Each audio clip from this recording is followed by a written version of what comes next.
आज के दिन गांधी चौक हमीरपुर में आप देख रहे हैं, बरसात के मौसम में जो है वो हमारे समस्त कर्मचारी जो हैं यहाँ पे धरना दे रहे हैं, इतने बरसात इतने ठंड के मौसम में।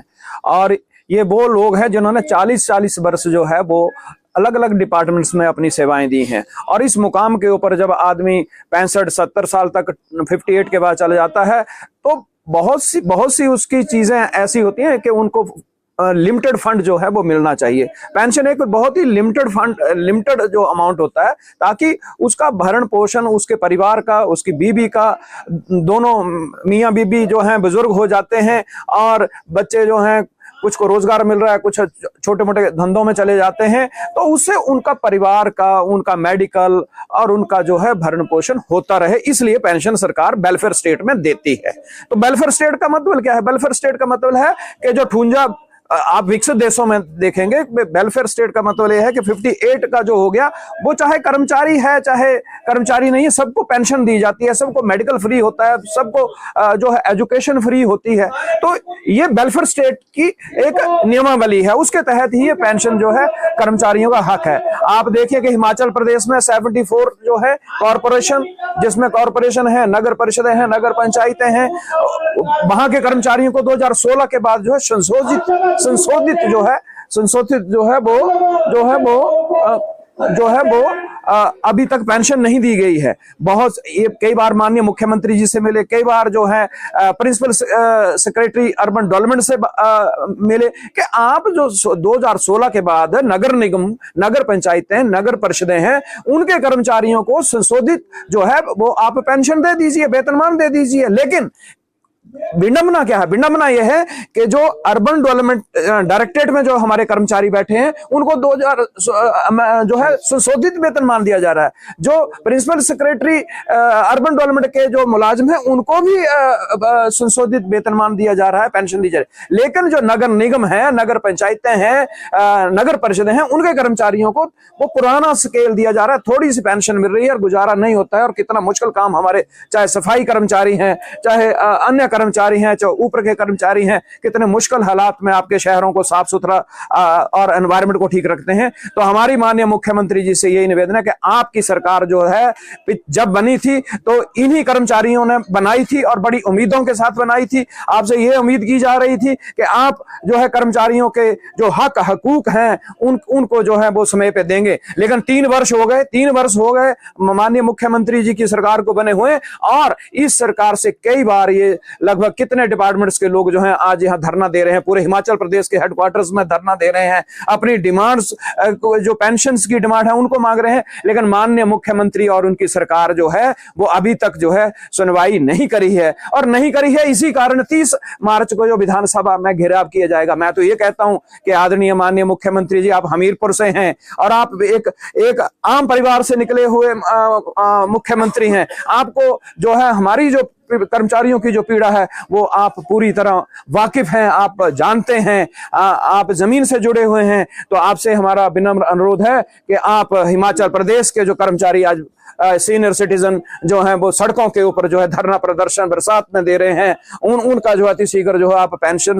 और अन्य हकूक जो है वो कृपा दें। अदरवाइज आने वाले समय में और भी संघर्ष तेज करना पड़ेगा। और आप देख रहे हैं कि लगभग 2027 में चुनाव आने वाले हैं, तो ये सत्ता जो है वो कर्मचारी ही बनाते हैं और कर्मचारी ही सत्ता का परिवर्तन करते हैं। आने वाले समय में कोई पंचायत के चुनाव हैं, कोई जिला परिषद के चुनाव हैं, कोई म्युनिसिपल कॉर्पोरेशन के चुनाव हैं, कोई नगर परिषद के चुनाव हैं। अगर आप हकूक कर्मचारियों को देते हैं तो आपको ही इसका लाभ होगा।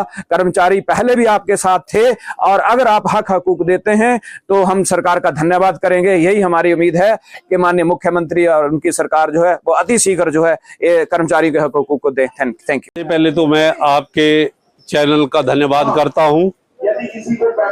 दिनांक 5 मार्च को प्रदेश कार्यकारिणी की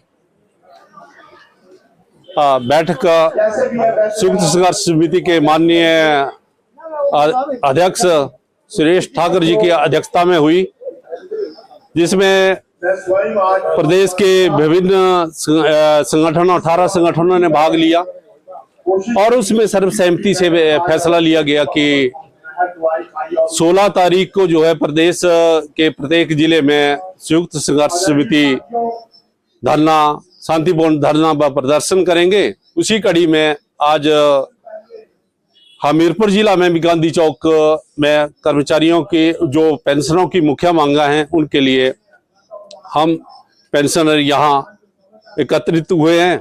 मैं आपके चैनल के माध्यम से माननीय मुख्यमंत्री महोदय जी से आग्रह करना चाहता हूं कि माननीय मुख्यमंत्री महोदय, जीवन के इस पड़ाव में जब पेंशनर सेवानिवृत्त होते हैं तो उनकी कई प्लानिंग होती है। परिवार को चलाना है, बच्चों की शादियां करनी है, बच्चों की पढ़ाई के संदर्भ में कई प्रकार के खर्चे होते हैं।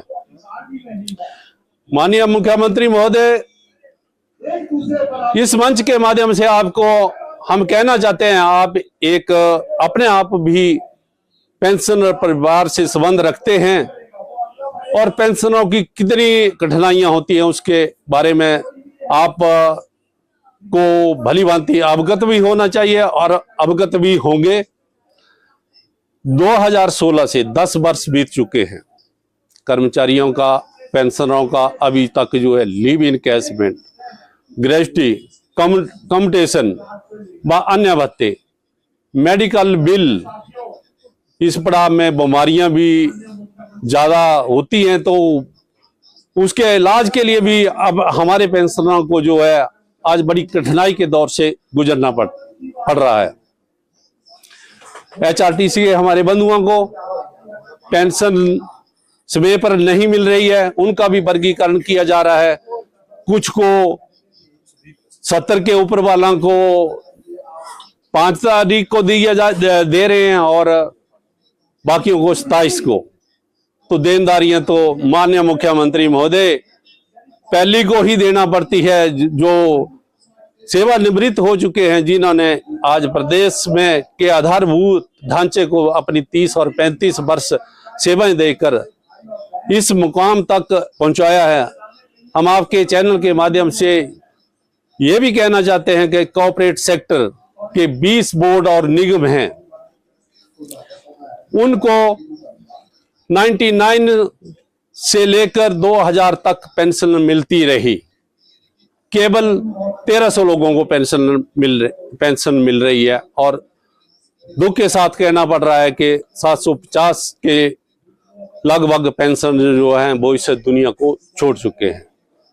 लगभग 6700 के करीब पेंशनर अभी जो है उनको पेंशन नहीं दी गई है।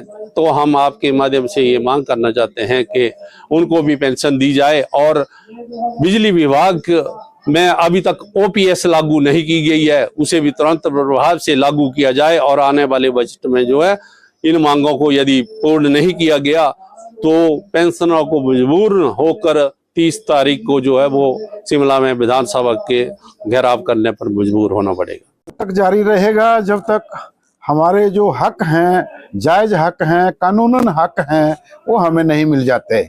हमने बहुत दिनों से मुख्यमंत्री जी से काफ़ी पिछले वर्ष से 1 वर्ष से हम गुजारिश कर रहे हैं कि जल्दी से जल्दी हमारे जो 2016 के वेतनमान है संशोधित और पेंशन है उसका एरियर जो है दिया जाए, लेकिन अभी तक सरकार इसमें फेल रही है। और हमने धर्मशाला में एक बड़ा प्रदर्शन किया था शीतकालीन सत्र में और वहाँ मुख्यमंत्री जी ने हमें वार्ता के लिए बुलाया और उसमें कहा कि बजट विधानसभा का सत्र खत्म होने के बाद शिमला में आपको बुलाएंगे और वार्ता करेंगे और आपके सारी समस्याओं का निराकरण करेंगे। लेकिन आज 3 महीने बीत गए, अगला बजट सत्र भी शुरू हो गया, लेकिन मुख्यमंत्री जी ने पेंशनर्स को नहीं बुलाया। और आज जो 40-40 वर्ष की सेवा करने के बाद, प्रदेश की जनता को अच्छी सुविधाएं देने के बाद और प्रदेश के लिए विकास के लिए अपना जवानी न्यौछावर करने के बाद आज इस बुढ़ापे में 58 से 70-80 वर्ष के लोग आज इस बारिश में यहाँ गांधी चौक में खड़े हैं और पूरे प्रदेश में हर जिला मुख्यालय में अपना विरोध प्रदर्शन दर्ज करवा रहे हैं। मुख्य देखिए 2016 से संशोधित वेतनमान का एरियर, पेंशन का एरियर और DA 13% मैं बताना चाहूंगा कि कभी कहते थे कि बीमारू राज्य है बिहार और यूपी, और बिहार और यूपी में आपके माध्यम से बताना चाहता हूं कि वहां पर 100% डीए दिया जा रहा है, लेकिन हिमाचल प्रदेश में 13% डीए पेंडिंग है, जिसका हर पेंशनर को कम से कम 6,500 रुपए पर महीना लॉस हो रहा है। तो 4% की किस्त थी, उसको भी प्रदेश के इतिहास में नहीं देश के इतिहास में किसी राज्य में पहली बार 2016 के पे स्केल के हिसाब से पेंशन मिलनी चाहिए, वहां पर 2006 के पे स्केल के हिसाब से पेंशन दी जा रही है। एचआरटीसी का आपको मालूम है, एचआरटीसी में समय पर पेंशन मिल ही नहीं रही है, महीना महीना लेट हो रही है।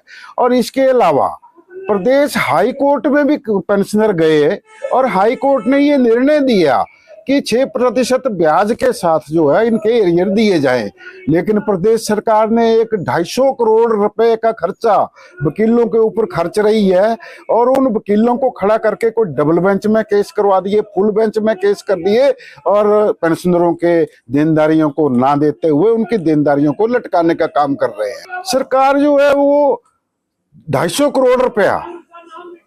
करोड़ रुपया क्लेम करती है सरकार कि इतना पेंशनरों के ऊपर खर्चा होता है।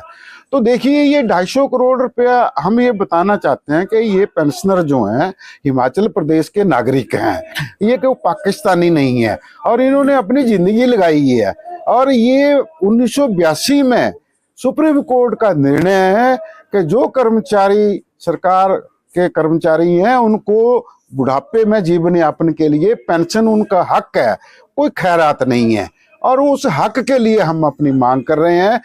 पेंशनरों ने सपने देखे थे कि 2016 में पे स्केल रिवाइज होंगे, पेंशन रिवाइज होगी, तो उसके बाद जो है बच्चों की शादियां करेंगे, बच्चों के मकानों का काम करेंगे, प्लानिंग कर रखी थी। लेकिन आज देखिए, प्रदेश में बच्चों को रोजगार नहीं है और बच्चे पेंशनरों के ऊपर डिपेंड हैं। और सुखू जी को, माननीय मुख्यमंत्री जी को ये ध्यान में, संज्ञान में लेना चाहिए कि आज बेरोजगारी बढ़ी है, बच्चों को रोजगार नहीं मिल रहे हैं, सारे का सारा परिवार मात्र पेंशनर के ऊपर डिपेंड हो गया है और घर को चलाना बहुत मुश्किल हो गया है। इसलिए हम ये अनुरोध करते हैं कि इस बजट में प्रावधान किया जाए देनदारियों का। अगर नहीं होता है तो 30 मार्च को हम प्रदेश के हेडक्वार्टर शिमला में विधानसभा का घेराव करेंगे।